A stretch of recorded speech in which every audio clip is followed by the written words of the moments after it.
അസ്സലാമു അലൈക്കും വറഹ്മത്തുള്ളാഹി വബറകാതുഹു. വ്രത വിശുദ്ധിയുടെ ദിനരാത്രങ്ങളിൽ വിശ്വാസികളായ നമ്മളെ ശീലിപ്പിക്കുന്ന നിരവധി നന്മകളും മൂല്യങ്ങളുമുണ്ട്. ഓരോ ദിവസവും നമ്മൾ ഓരോ മൂല്യങ്ങളെ ജീവിതത്തിൽ പകർത്താൻ വേണ്ടി നിരന്തരം ശ്രമിക്കുക എന്നതാണ് പ്രധാനം. പരിശുദ്ധ റമദാൻ പരിചയപ്പെടുത്തുമ്പോൾ തന്നെ അതിൻ്റെ ആദ്യത്തെ ദിനരാത്രങ്ങളുടെ പ്രത്യേകത അത് കരുണയുടെ ഓർമ്മപ്പെടുത്തലാണ് എന്നതാണ്. അതുകൊണ്ടാണ് ആദ്യത്തെ 10 കാരുണ്യത്തിൻ്റെതാണെന്ന് പ്രവാചകർ പറയുന്നത്.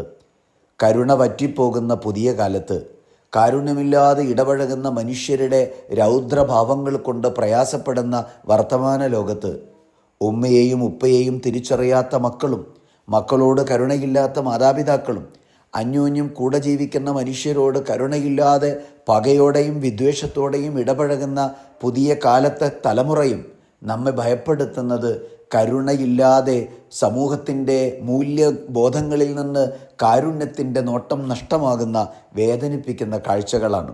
നമുക്ക് വേണ്ടത് കരുണയാണ്. ഈ ഭൂമി നിലനിൽക്കുന്നത് തന്നെ ആ കാരുണ്യമെന്നത് ഈ പ്രപഞ്ചത്തിൽ അത്രമേൽ മൂല്യത്തോടെ വേരുപിടിച്ച് നിൽക്കുന്നത് കൊണ്ടാണ്.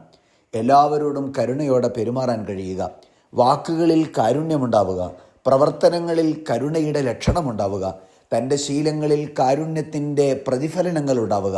നമ്മൾ എന്ത് ചെയ്യുമ്പോഴും എന്തു പറയുമ്പോഴും ആരോട് ഇടപഴകുമ്പോഴും ആരോട് സംവദിക്കുമ്പോഴും സംസാരിക്കുമ്പോഴും ആ സമ്പർക്കത്തിലെല്ലാം ഒരു കരുണയുടെ പ്രതിഫലനം ഉണ്ട് എന്നുറപ്പ് വരുത്തുക.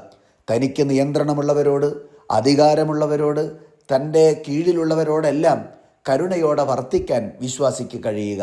ഭൂമിയിലുള്ളവരോട് കരുണ കാണിക്കാത്തവരെങ്ങനെയാണ് ആകാശത്തിലുള്ളവൻ്റെ കാരുണ്യം ലഭിക്കുക? കരുണയെന്ന് പറയുന്നത് ഒരു വിശ്വാസിക്ക് അള്ളാഹു നൽകുന്ന മഹത്തായ സൗഭാഗ്യമാണ്. അതറിഞ്ഞ് അനുഭവിക്കാത്ത, അതറിഞ്ഞ് കൈമാറാത്തവൻ ഈ ഭൂമിയിലെ എത്ര ദൗർഭാഗ്യവാനാണ്. അള്ളാഹു കരുണയോടെ ജീവിക്കാൻ, വാക്കിലും പ്രവൃത്തിയിലും ശീലങ്ങളിലും കരുണ കൊണ്ടു നടക്കാൻ റബ്ബ് തൗഫീഖ് പ്രദാനം ചെയ്യുമാറാവട്ടെ. അസ്സലാമു അലൈക്കും.